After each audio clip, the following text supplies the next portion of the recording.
Part 1: The Last Stand of the Samurai, the Battle of Leyte Gulf. The Scope of Chaos. The year is 1944. The Pacific Ocean is no longer a vast expanse of blue, it is a graveyard of steel and a theater of fire.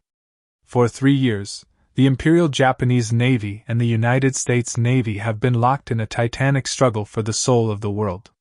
From the devastating surprise at Pearl Harbor to the turning point at Midway, the momentum has finally shifted. The island-hopping campaign of the Allies has brought them to the doorstep of Japan's inner sanctum. But the Japanese Empire is not ready to crumble. They are preparing a trap, a final, desperate gamble to annihilate the American fleet in a single, decisive blow. This is the story of the Battle of Leyte Gulf. It was a conflict so massive that it spanned 4 distinct naval engagements across hundreds of miles. It featured over 200,000 sailors, the world's largest battleships, and the birth of a terrifying new tactic, the Kamikaze. By the time the smoke cleared, the Imperial Japanese Navy would effectively cease to exist as a fighting force. This is not just a history lesson, it is a chronicle of courage, catastrophic blunders, and the sheer scale of modern industrial warfare. The stakes: the return to the Philippines. By October 1944, the American war machine was at full throttle. General Douglas MacArthur had a promise to keep. "I shall return." The Philippines were the strategic heart of the Pacific. If the Allies captured them, they could sever Japan's supply lines to the oil fields of Southeast Asia. Without oil, the Japanese Empire would be a paralyzed giant, its planes grounded, its ships anchored, its war over. For the Japanese, losing the Philippines was unthinkable. Admiral Soma Toyota, chief of the combined fleet, knew the odds were against him. He famously stated, "If we lost the Philippines, even if the fleet remained, the shipping lane to the south would be completely cut off. There would be no sense in having the fleet at all." This realization birthed Shogo 1, Victory Plan 1. It was a plan of extreme complexity and extreme risk. It required the Japanese to split their remaining forces into 3 distinct groups to converge on the American landing site at Leyte. The players and the plan. The Japanese strategy relied on a classic bait and switch. The northern force, the bait commanded by Vice Admiral Jisaburo Ozawa. This group contained Japan's last remaining aircraft carriers. But there was a catch: they had almost no planes and even fewer experienced pilots. Their job was to act as a decoy, to lure the powerful American Third Fleet, commanded by the aggressive Admiral William Bull Halsey, away from the landing beaches. The center force, the hammer led by Vice Admiral Takeo Kurita. This was the powerhouse. It included the pride of the Japanese Navy, the Yamato and the Musashi, the largest battleships ever built, carrying 18-inch guns that could strike from over 25 miles away. Their goal was to sneak through the San Bernardino Strait and smash the vulnerable American transport ships. The southern force, a smaller pincer movement designed to strike from the south through the Surigao Strait. Opposing them were 2 massive American fleets: Halsey's Third Fleet, the heavy hitters, and Vice Admiral Thomas Kincaid's 7th Fleet, which was tasked with protecting the troops on the ground. On October 20, 1944, as MacArthur waded ashore at Leyte, the trap was sprung. The gears of the largest naval battle in history began to turn. Part 2: The Storm Breaks, the Sea Beyond Sea. The Silent Sentinels, Palawan Passage. The battle did not begin with a roar of cannons, but with the silent wake of torpedoes. On the night of October 23, 1944, Vice Admiral Takeo Kurita's center force, the hammer of the Japanese plan, was steaming through the narrow Palawan Passage. Kurita felt secure, tucked between the islands. He was wrong. 2 American submarines, the USS Darter and the USS Dace, were lying in wait. They had picked up the Japanese fleet on radar. Through the periscopes, the American commanders couldn't believe their luck. They were looking at a parade of heavy cruisers and battleships. In a matter of minutes, chaos erupted. The Darter fired a spread of torpedoes into Kurita's flagship, the heavy cruiser Atago. The massive ship, a symbol of Japanese naval pride, was torn open and sank in less than 20 minutes. Kurita himself had to jump into the oil-slicked water and swim for his life before being picked up by a destroyer. Moments later, the daze struck the heavy cruiser Maya, which disintegrated in a secondary explosion so violent it was described as a volcano erupting from the sea. Before the main battle had even begun, Kurita had lost 2 of his most powerful cruisers and his sense of security. But the hammer was still moving. The Americans now knew exactly where he was. The Sky Falls, October 24th. By dawn on October 24th, Admiral Bull Halsey, commanding the American Third Fleet, had unleashed his scouts. When they reported a massive Japanese fleet moving through the Cebuyan Sea, Halsey didn't hesitate. He launched waves of dive bombers and torpedo planes from his carriers. What followed was one of the most intense aerial bombardments in history. The Japanese center force had no air cover. Their own carriers were far to the north, acting as the bait. Kurita's ships were forced to rely solely on their anti-aircraft guns, turning the sky into a ceiling of black flak and tracers. The American pilots focused their fury on a single, terrifying target, the Musashi. The death of the Musashi. The Musashi and her sister ship, the Yamato, were the largest battleships ever constructed. They were moving fortresses, designed to take unimaginable punishment. But on this day, the Musashi was pushed to its breaking point. Wave after wave of Helldivers and Avengers swarmed the giant. The American pilots realized that standard tactics wouldn't work. They had to hit the ship with everything they had. The Musashi was a hell's cape of fire. It was struck by an estimated 19 torpedoes and 17 heavy bombs. To put that in perspective, most battleships would capsize after 2 or 3 torpedoes. The Musashi refused to die. Her crew counter-flooded compartments to keep her level, but she began to settle deeper and deeper into the water. Her speed dropped to a crawl. By 7:30 p.m., the unsinkable giant finally gave up the ghost.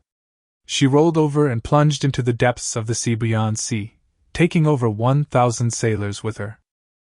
The fatal misunderstanding. Seeing his fleet decimated and lacking air support, Admiral Kurita did something unexpected. He turned his remaining ships around and headed west, away from the American landings. When American pilots reported this retreat, Admiral Halsey made a fateful decision. He believed the center force was no longer a threat. Just then, his scouts finally spotted Ozawa's northern force, the Japanese carriers. Halsey, true to his aggressive nature, bit the bait. He ordered the entire Third Fleet, every single ship, to steam north to intercept the Japanese carriers. He left the San Bernardino Strait, the doorway to the landing beaches at Leyte, completely unguarded. Halsey assumed that Admiral Kincaid's 7th Fleet would watch the gap. Kincaid assumed Halsey had left a task force behind to guard it. In the darkness of the night, while Halsey chased the decoy, Admiral Kurita did another U-turn. The hammer was back on track, and the San Bernardino Strait was wide open. The American transport ships at Leyte were now defenseless, and the world's most powerful battleship, the Yamato, was heading straight for them. Part 3, The Gauntlet, The Battle of Surigao Strait. The Southern Pincer. While Admiral Kurita was navigating the Cebuyan Sea, a second, smaller Japanese force was approaching Leyte from the south. This was the Southern Force, led by Vice Admiral Shoji Nishimura. His fleet was older and smaller, centered around 2 aging battleships, the Yamashiro and the Fuso. Nishimura knew he was sailing into a trap. He had no air cover and very little intelligence on the American strength waiting for him in the narrow Surigao Strait. But the code of the samurai demanded he press on. Behind him, a second independent group led by Admiral Shima followed, but the 2 commanders barely communicated, a symptom of the fractured Japanese leadership that would prove fatal. The trap is set. Waiting for them at the end of the strait was Rear Admiral Jesse Oldendorf of the U.S. 7th Fleet. Oldendorf had a personal score to settle. His fleet was composed of 6 battleships, 5 of which had been sunk or damaged during the attack on Pearl Harbor. These ghosts had been raised from the mud, repaired, and sent back to the Pacific for this exact moment. Oldendorf set up a classic naval maneuver, crossing the T. By lining his ships up horizontally across the exit of the strait, he could bring all his massive side guns, broadsides, to bear on the Japanese, who could only fire their forward guns as they steamed toward him in a narrow line. Running the gauntlet. The Japanese had to survive a three-layered defense before they even saw the American battleships. 1. The PT boats, dozens of small, fast motor torpedo boats, swarmed the Japanese in the pitch black. While they didn't sink the big ships, they acted as eyes, reporting every move Nishimura made back to Oldendorf. 2. The destroyers. As Nishimura entered the heart of the strait, American destroyers raced out of the shadows. They launched a devastating, long lance of torpedoes. The battleship Fuso was hit, slowed down, and eventually blew up, breaking in half. Nishimura, in the Yamashiro, didn't even realize his sister's ship was gone. He kept charging forward into the dark. 3. The steel rain. At 3:16 a.m., the American battleships opened fire. The revenge of the old headies. The night sky turned bright orange. The Americans were using radar-controlled firing, a technology the Japanese lacked. This meant the U.S. ships could see the Yamashiro through the smoke and darkness with surgical precision. The USS West Virginia, a survivor of Pearl Harbor, fired the first salvo. Her 16-inch shells traveled miles through the air and slammed into the Yamashiro on the very first try. For the next 15 minutes, it was an industrial-scale slaughter. The Japanese battleship was hit by hundreds of shells. It looked, according to observers, like a brightly lit Christmas tree of fires. Nishimura's flagship put up a brave fight, firing back blindly, but it was hopeless. The Yamashiro eventually capsized and sank, taking Nishimura with it. Of the entire southern force, only one destroyer managed to limp away. The aftermath of the strait. When Admiral Shima's following force arrived shortly after, they saw the burning wreckage of Nishimura's ships and the wall of American steel waiting for them. Shima, realizing the situation was a massacre, wisely turned his ships around and fled. The southern threat was neutralized. The ghosts of Pearl Harbor had their revenge. But as the sun began to rise on October 25th, the mood of victory was short-lived. A frantic radio message reached Admiral Kincaid. To the north, at a place called Samar, the Hammer, Admiral Kurita's center force, had finally emerged from the San Bernardino Strait. And there was nothing between Kurita's giant battleships and the defenseless American landing beaches except a tiny group of escort carriers and destroyers known as Taffy 3. Part 4. The Miracle of Samar, David vs. Goliath. 7 a.m. The impossible sight. The morning of October 25, 1944, began quietly for the sailors of Taffy 3. This was a small task unit of the 7th Fleet, consisting of jeep carriers, small, slow, unarmored escort carriers, and a handful of destroyers and destroyer escorts known as the Small Boys.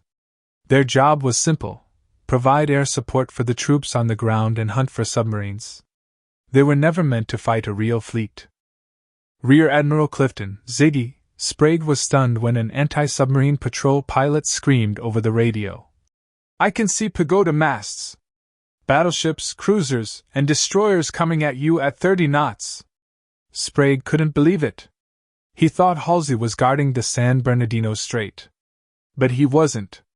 Emerging from the morning mist was the full weight of Admiral Kurita's center force, led by the Yamato, a ship so large that its 18-inch shells were the size of Volkswagens.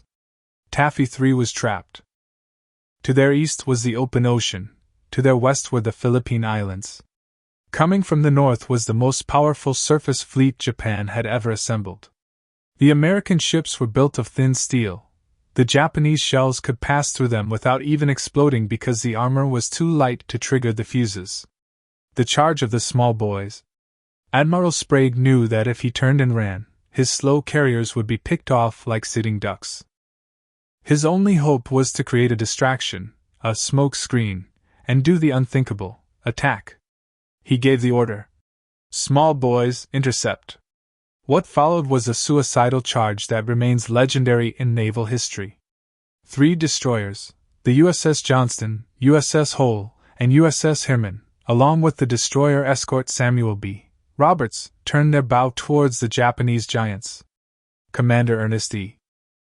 Evans, captain of the USS Johnston, was a man of Cherokee and Creek heritage who had famously told his crew when the ship was commissioned, "This is going to be a fighting ship. I intend to go in harm's way, and anyone who doesn't want to go along had better get off now." Without waiting for orders, Evans steered the Johnston straight for the Japanese cruisers.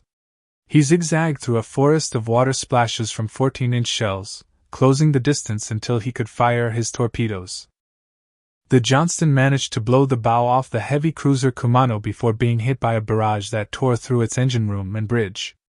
Evans, though wounded and losing 2 fingers, didn't stop. When the ship's steering failed, he went to the back of the ship and manually steered it by shouting orders down through a hatch to the men below. The Teche and the Samuel B. Roberts. The Samuel B. Roberts, a tiny destroyer escort often called a D or damned expendable, followed suit. It was never designed for surface combat. Its captain, Robert W. Copeland, told his crew over the intercom that they were entering a fight against overwhelming odds from which survival could not be expected. The Roberts engaged the Japanese heavy cruiser Chokai. For an hour, the tiny American ship traded blows with the massive cruiser. The Roberts fired its guns so fast that the barrels began to melt. They used up all their high-explosive shells and eventually began firing star shells and anti-aircraft rounds, anything they could find. The Japanese commanders were baffled. The Americans were attacking with such ferocity that Kurita began to believe he wasn't fighting a small escort group, but the main strength of Halsey's Third Fleet. Confusion in the fog of war. As the American destroyers sacrificed themselves, the jeep carriers of Taffy 3 launched every plane they had. Some pilots took off without bombs or torpedoes. They performed dry runs, diving on the Japanese ships just to distract the gunners and force the ships to maneuver, slowing their advance. Some pilots even threw soda bottles out of their cockpits at the Japanese bridges. Admiral Kurita, still exhausted from his swim in the Sibuyan Sea and traumatized by the loss of the Musashi, was losing his grip on the battle.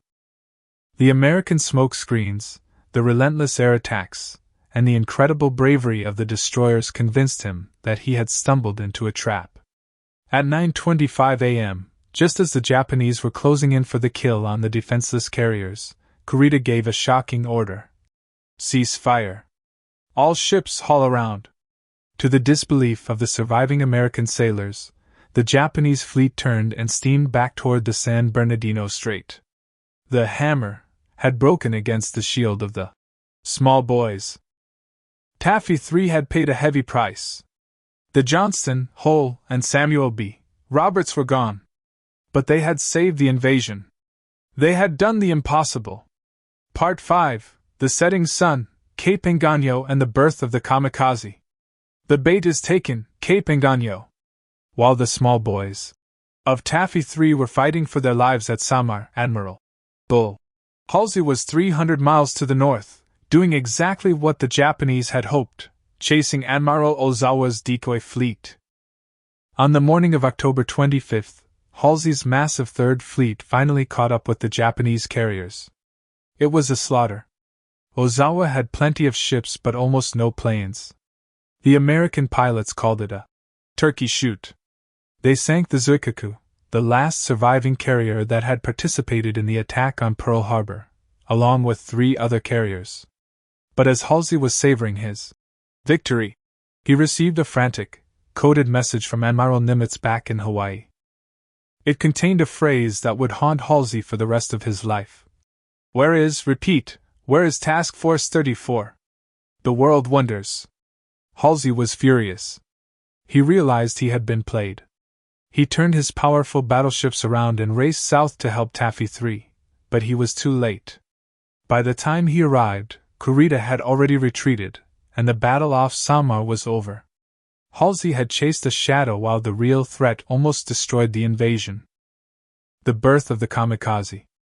As the traditional naval battle winded down, a new and terrifying chapter in warfare began. The Japanese, realizing their conventional navy could no longer stop the Americans, turned to a tactic of pure desperation, the Kamikaze, divine wind. While individual pilots had crashed their planes into ships before, Leyte Gulf saw the first organized Special Attack Corps. On October 25th, just as the sailors of Taffy 3 thought they had survived the Japanese battleships, a group of A-6M0s appeared. They didn't drop bombs. Instead, they dived straight into the flight decks. One struck the escort carrier USS St. Lo. The resulting explosions were catastrophic, and the ship sank in less than 30 minutes. It was a psychological shock to the U.S. Navy. For the first time, they were fighting an enemy that didn't just want to win, they were eager to die. This was a dark omen of the bloody battles yet to come at Iwo Jima and Okinawa. The aftermath, by the numbers. The Battle of Leyte Gulf was over. The scale of the destruction was unprecedented. The Japanese Empire lost 28 ships, including 4 aircraft carriers, 3 battleships, including the Musashi, 10 cruisers, and 11 destroyers. The United States lost 6 ships, 1 light carrier, 2 escort carriers, 2 destroyers, and 1 destroyer escort. Casualties: over 12,000 Japanese sailors and pilots perished, compared to about 2,800 Americans. But the numbers only tell half the story. The Imperial Japanese Navy was effectively dead. They had lost their fuel, their ships, and their best pilots. For the remainder of the war, the Japanese fleet would stay in port, acting as little more than floating anti-aircraft batteries. Why did it end this way? Why did the largest naval force in history fail so spectacularly? 1. Lack of air power. Japan fought without a shield. Without planes to protect their battleships, they were sitting ducks for American carriers. 2. Communication failures. The Japanese plan was too complex. Divided into 4 groups with no central command, they couldn't coordinate their strikes. 3. The Samar factor. The sheer, unexpected bravery of the American destroyers at Samar broke Admiral Kurita's will. He had the win in his hands, but he let it go because he couldn't believe a small force would fight that hard. The Battle of Leyte Gulf secured the Philippines and cleared the path to the Japanese home islands. It was the moment the world realized that the era of the battleship, the great steel giants of the 19th and early 20th centuries, was over. The aircraft carrier was the new king of the sea. As General MacArthur stood on the shores of Leyte, he had fulfilled his promise. But the victory was written in the blood of thousands who fell in the waters of the sea beyond sea, the Surigao Strait, and the cliffs of Samar.